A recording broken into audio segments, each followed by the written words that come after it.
before now. Right, speeding. I'm Kevin Frankish. When I was asked to do this little documentary on caregivers, I thought I had a pretty good idea what a caregiver was. Someone who takes care of their aging grandparents, someone who takes care of a disabled child. That's it. Simple, right? No. I'm learning it's not simple. It's anything but. The idea of what we're about to go through here right now is not to define a caregiver for you. I'll leave that to you to figure out, but rather to elevate them, to show you how important what they do is to our society. Let's meet the caregivers.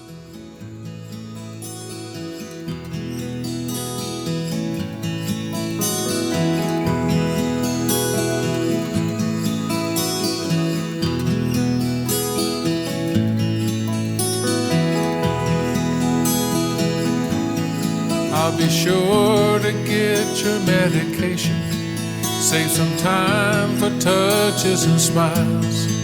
Say the words that make a conversation. I will push this wheelchair for miles. It's never about the hours. Cherish the time you share. It's sometimes about the giving, but always a care.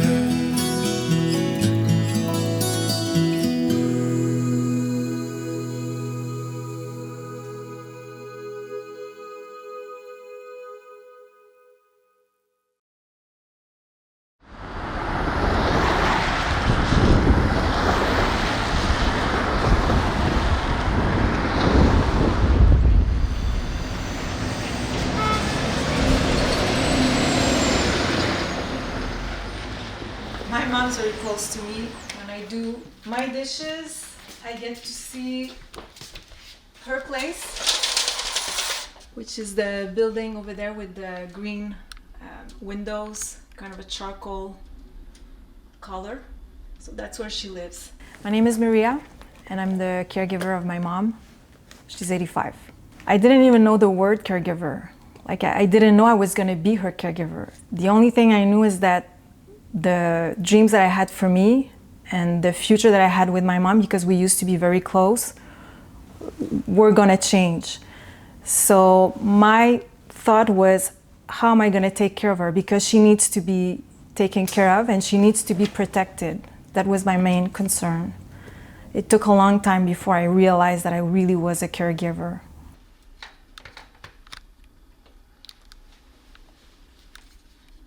That's you and your mom? Yes. She should have been a model. What else do you have here? Oh, that's when you graduated? Yes. A proud moment when this picture was taken with her mother. Maria was on her way to what was shaping up to be a promising career as an RCMP officer. But life happens. Her mom was diagnosed. She had to give up being a Mountie. In an amazing show of support and pushing any stigma aside, Maria and her mom share their story everywhere, with everyone. So when I take my mom to the coffee shop or the restaurant, because she can still go out, I can still take her with me to do all these things. And I try for her to pay for her stuff. So if she buys coffee, if she goes to do her nails, I put a little bit of money in her wallet. So she pulls out her wallet and she pays the person. But just before I give this card to the cashier or the waiter, it says, "La personne qui m'accompagne est atteinte de démence. The person who's with me has dementia. Votre sourire et compréhension ajouteront du soleil à notre journée. Merci. Your smile and comprehension will add sun to our day. Thank you." I said, I have to learn about this illness. So maybe I can adapt and maybe I can take a better care of her. But still, I'm not thinking that I'm a caregiver. I'm just thinking that I'm her daughter, you know, and she's my mom and I'm the eldest. So I'm going to take care of my mom. Is that cold on your hand? Oh, that's very cold on your hands. The metal. You're not supposed to look directly. Okay, you gonna let go? You walk with daddy. You walk with daddy. You Walk with daddy. My name's Tara. My name's Dan. And we're caregivers to our daughter Sawyer Grace, who lives with Angelman syndrome. What's caregiving like? It's great. It's multifaceted. So it's a spectrum, I would say. It goes all the way from pure and utter exhaustion, and you feel like you can't go on another day, to elation and enjoyment and just celebrating all of the successes. It's a roller coaster. It is full on roller coaster. We don't have any yogurt left. I guess I must have given her the last little bit out of my parents. There's banana and... She ate all of them, actually. Here's the job description for a caregiver: nurse, pharmacist, chef, therapist, housekeeper, chauffeur, accountant. The list goes on and on and on. It's a list that also includes being an advocate, navigating a very complicated healthcare system that is supposed to be set up to support them. How come you're so quiet? Oh, now you're gonna... I think there are programs in place to help, but they seem, I don't know what the right word is, disjointed, or maybe a little hands-off and not as hands-on as people need or would like. I think would be one way to describe it. Yeah. Put your hand In the yogurt? Sawyer! What are you doing? What I'm hearing a lot from the caregivers I've talked to is navigating a system that is meant to be navigated by professionals. Yeah. This is a big problem. This is a big problem towards burnout too, where we have a lot of caregivers who are facing burnout. Yeah. What can we do? So we have now passed legislation, and we are moving to a place where home care in community is very much at its center. So we now have Ontario health teams that are made up of patients, caregivers, clinicians, of course, institutions like hospitals, long-term care, and when they are fully functioning, they will take on the role of making sure no matter where that patient is in the system, they will have a direct pathway into home care. And part of the reason we want to do that is the frustration that you mentioned of having that phone call, waiting at home for someone to come and assess and decide, and then ultimately making sure that those appropriate workers are able to show up. This is a university campus. In the lecture halls and the classrooms around me, there are people learning to be doctors, nurses, social workers, psychologists. They're being qualified to take care of human beings. But what you're not going to find in any of these buildings is a course, a discipline on caregiving. Yet, arguably, caregivers spend more time with a patient than any doctor or nurse. Janice cares and advocates for her grown daughter, who's in hospital right now. Today, she wanted a face-to-face with her daughter's circle of care. She'll have to settle for a phone call. She was also a mother of 4 children. This isn't just about her. Oh, this probably is. There we go. This is a while ago, but... Hello? The phone call is not what Janice wanted. Caregivers often feel dismissed. This would prove to be a frustrating half-hour call that would do little to answer her pad full of questions. In case you want to start by saying your concern or question. Do you have about a week? Just joking. Just not really, but anyways. No problem. I'm also wanted a couple of questions. I really don't know the spelling of the psychiatrist or the nurse practitioner. If you could tell me what those names are. I'm just wondering about I know it's not psychiatry, but when you don't have a family doctor, if there needs to be follow-up with some kind of specialist with regards to anything, what is the protocol these days? I'm going to be honest, I really would have appreciated an in-person meeting. The only thing with that is that this is the best time that the doctor has to fit a last-minute appointment over the phone in his schedule. This is why this was the best time to connect with those parties for this meeting, okay? Time, that there was never an issue with the time. There was never an issue with me parking at the hospital and being there. That would have been, I think, far superior to meet one-on-one. And I think that should be a consistent, phones are difficult. Number one, even to understand what's being said sometimes with background and everything, and to see a face and put a face to a name, it means a lot. Okay, all right. Thank you so much for your time, Ms. Newman, and we'll connect. I'll bring your concerns forward, okay? Okay, thank you. And have a great day. You're very welcome. Bye. Bye-bye.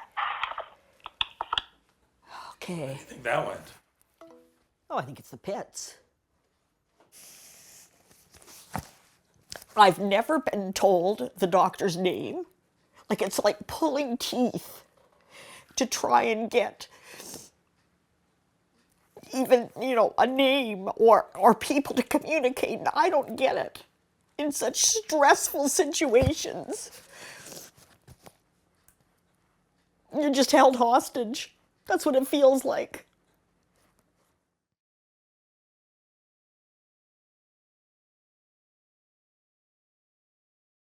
So we're asking caregivers to patch up or to patch together really ad hoc systems, right? We don't provide financial support in any meaningful way for caregiving. Our home and community care systems are underinvested and really not able to provide the supports that are needed. People are left to navigate fragmented systems alone, trying to juggle work and other family responsibilities. And in the end, caregivers are desperate at this time. They're desperate.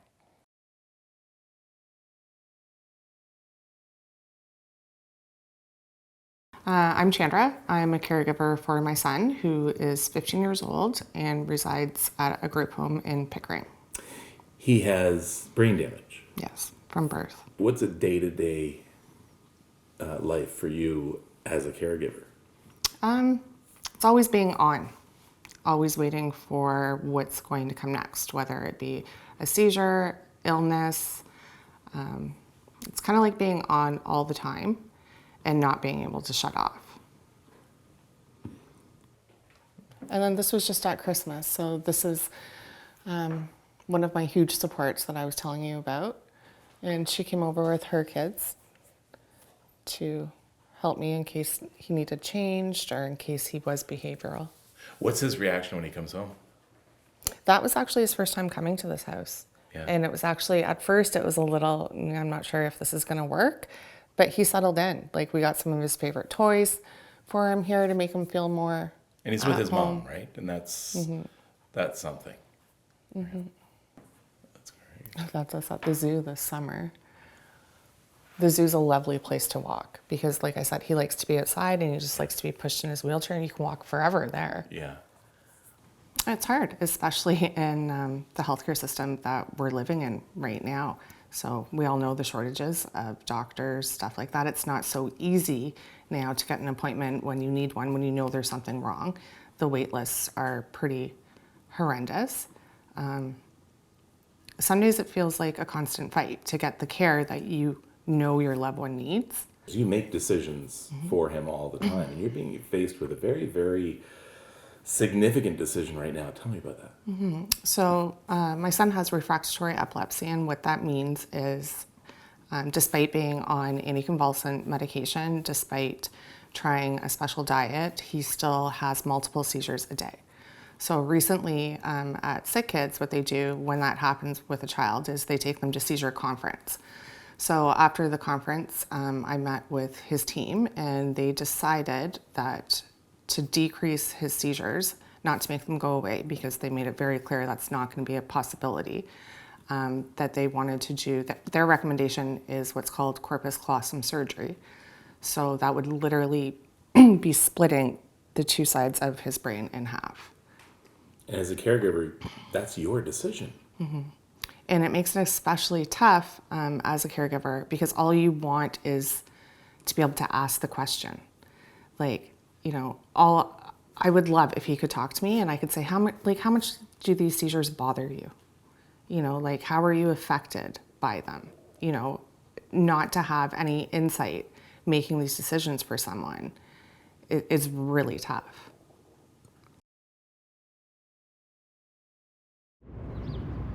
I want to share with you the story about my Uncle Clary and my Aunt Ida. When I was growing up in Northern Ontario, they were like second parents to me. Robust, vital, busy. They had a lot of kids, and it was just an amazing family to be a part of. But things happen. My aunt got diagnosed with Alzheimer's, and her cognitive decline was pretty quick.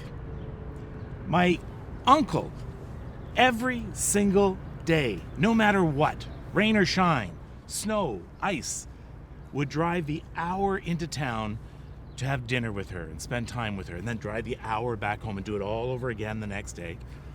There were times he got into accidents in the snow, but that didn't stop him. Sometimes she didn't know who he was. She didn't know who I was. Now she remembered me as a little boy living on the highway not far from their house. Well, she passed. It was tough. But my uncle never regretted doing any of that driving, spending any of that time. He was a true caregiver. Sadly, to give you an update, my uncle now himself has been diagnosed with dementia.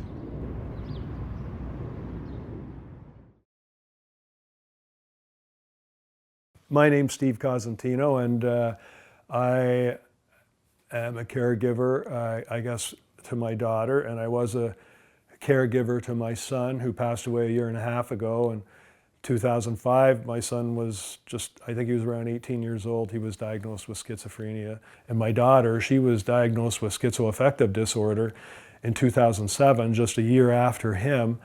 Not quite schizophrenia. I like to refer to schizoaffective disorder as schizophrenia light. What advice would you give to other caregivers out there just getting into this, or? Well, being a caregiver is not for the faint of heart. You have to have a lot of stamina, and I think everybody's built differently. It's not an easy thing being a caregiver. You just,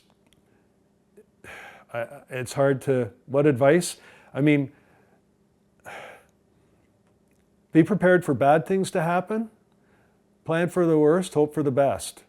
You know, I mean, things are going to happen, and you just have to be mentally prepared to deal with whatever might come your way. But sometimes good things happen, and I think the way things have played out for my daughter are a good example of that. And all the supports that we were able to get for her paid off, and all the support we gave her paid off. So you can't win all the time, but you can win some of the time. So in my case, I'm happy to take whatever wins I could get, big or small. Yeah. Okay. Caregivers do a lot of things for their loved ones. Well, just because of the lack of supports and places to discharge my son to, we rolled the dice and we brought him home. So we created a whole separate living space in our home for him and created an apartment for him down here in the basement, where he could come upstairs, but he'd have a separate entrance to go outside as well through the garage. And this is the entrance through the garage, his own bathroom. I mean, it's a beautiful space, you know. We did everything for him. But at the end of the day, as much as we did all those things for him, it obviously wasn't enough. I guess the first piece to start with is that caregiving is essential, right? So 75% of all the care that's done in the community is done by families, friends, and neighbors. We often don't recognize that that's the case. So if caregivers went on strike, the health system would crash within a day. We are essential caregivers, but we're not supported as if we were essential workers. So what we're hearing a lot about is some very significant distress among caregivers. So there was a survey done, I think it was 2 years ago, that found that 63% of caregivers said that they felt they couldn't go on. They'd reached their breaking point, but they had no choice but to keep going.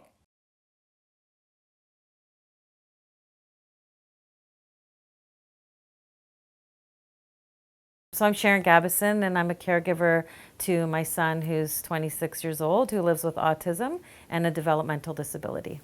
What do people get wrong all the time about what a caregiver is and what support they have? I think people don't realize the extent of the commitment that's needed to be a caregiver, and how you have to be on call 24/7. So your whole life is impacted by, that sort of responsibility in the back of your head of you need to be there and you need to be on call all the time. Until now, we've heard some concerns that caregivers have in common: frustration, red tape, lack of support. But there is one concern that is perhaps the most difficult to think about.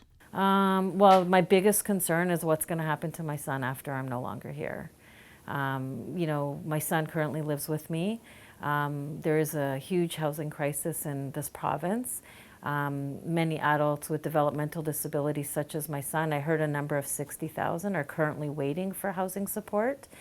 There's no urgency in this province to find housing support for adults such as my son, and really the urgency will come when I'm dead. And so, without that sort of transition and plan in place, it's very hard to relax. Does that keep you up at night? Oh yeah, yeah. It's something that I think about every single day.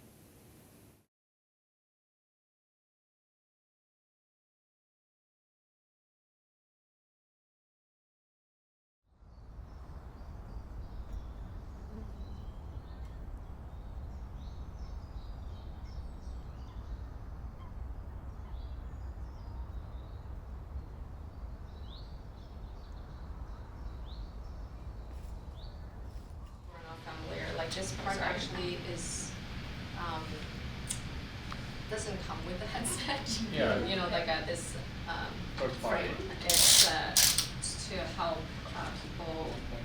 1 gigabyte. Mixed reality. People, browser.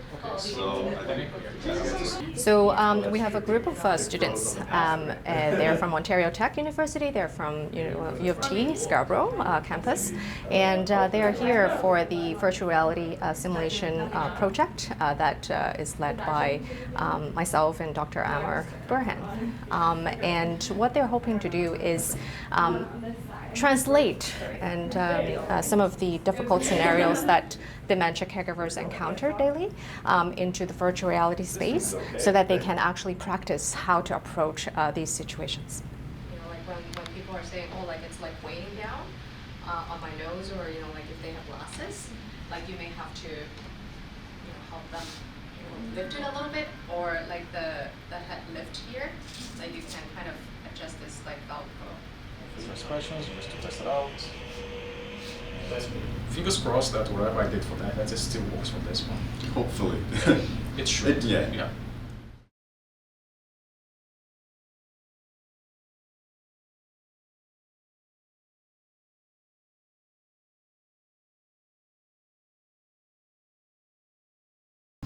So the toy box is what we call, I call it's kind of like a survival kit. Some people call it a distress tolerance kit. It's actually something that we do in therapy, in a certain type of therapy. It's supposed to be there to remind us of different things that we can do to replenish ourselves and to take care of ourselves when things are feeling really intense. So for example, often when we're feeling distressed, our body wants to move. So having something that you can have in your hand just to kind of fidget with. It's kind of like a fidget toy. This is kind of like putty. Just so, again, when you're feeling really frustrated, something that you could do just to kind of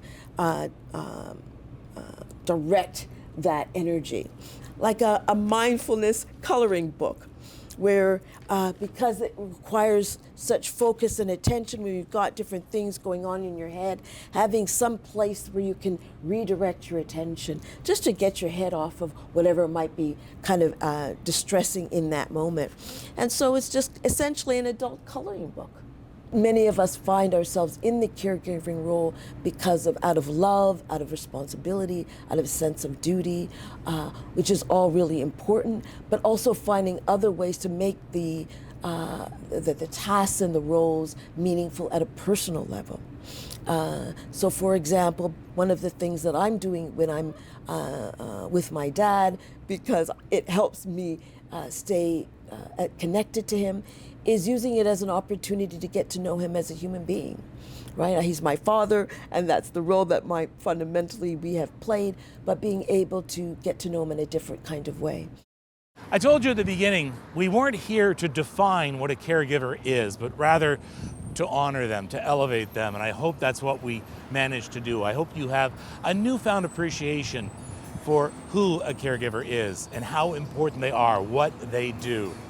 If you are a caregiver, I am also learning that it can be a very lonely life, overwhelming. You can be burned out. Don't be alone, because you aren't. Reach out for help. And thank you for what you do. I'm Kevin Frankish. Thanks for watching.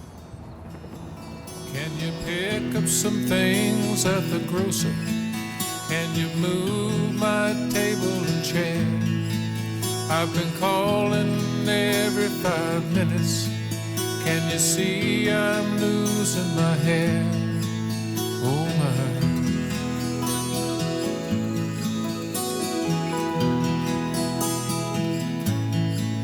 I'll be sure to get your medication. Save some time for touches and smiles. Say the words that make a conversation.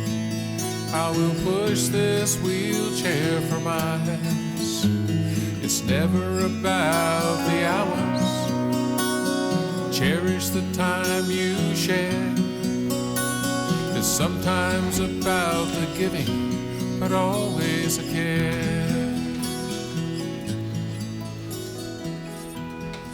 Mon nom est Maria, je suis la proche aidante de ma mère qui est atteinte de la maladie d'Alzheimer depuis 16 ans. Et ma mission... The day's been great. It's been nice to see some of the other families and see the support of all these people coming and volunteering their time to answer the phones and get donations. So yeah, it's been a great day. Good for you. I don't know if stress makes you stronger or if it makes you younger or what. Because I know people have said, just like you said, 70, wow, you're 70. I don't know what it's done to me, but it certainly hasn't been easy. I get 6 weeks vacation. I don't think I've ever taken a week because all that vacation goes to appointments, hospital stays. So like when he's admitted in the hospital, I'm there, like you can't leave. You're responsible for taking care of him, right? So there goes all my vacation. So Kevin, this is an actual photograph of my son. So this is Gabriel. This is Gabriel. He grew up here in this house and he went to school up the road. I mean, how do you quantify just taking care of all the dental appointments or taking someone grocery shopping or taking someone for a haircut? How do you quantify all of that? People do that every day for their loved ones, right? My research is primarily focused on supporting individuals and their caregivers who are living with pressure injuries, also known as bed sores. Many caregivers lack the sort of necessary knowledge that they need to prevent pressure injuries. They sometimes don't really know about it until it's too late. So some of my research is focused on understanding what those needs are and to try to develop educational material or educational tools to help support those caregivers. It's never about the hours. Cherish the time you share. It's sometimes about the giving, but always the care.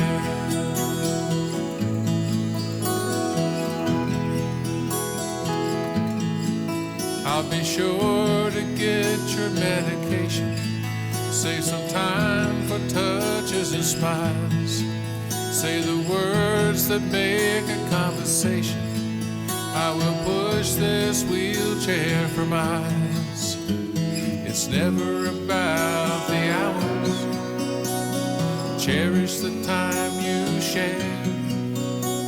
It's sometimes about the giving, but always the care.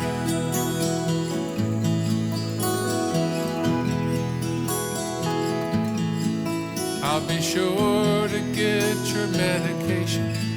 Save some time for touches and smiles. Say the words that make a conversation.